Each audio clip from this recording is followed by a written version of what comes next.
Here we have the EVOLOOP on a barrier arm. It's an induction replacement for barrier arms only. It uses FMCW technology, and it can replace up to 3 loops. So you don't have to cut 3 loops. You can do it with 1 sensor, and it's all programmed using your phone, the EVOLOOP app. So as we're walking towards the barrier arm, we have our activation loop right here.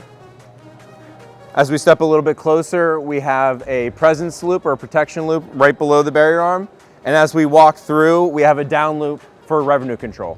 Here we have our LZR-H set up on a barrier arm. We're utilizing 2 zones, one for activation, the other one for a non-contact presence zone in front of the barrier arm. As you can see here, as I walk towards the barrier arm, it is going to activate. It's coming down. We have our non-contact solution underneath the barrier arm so nobody gets hit.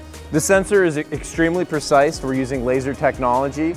We can tailor the zone down almost to the inch to make sure that your zone is exactly the way you would like it to be. There's 4 laser curtains, so we do have a depth on there as well.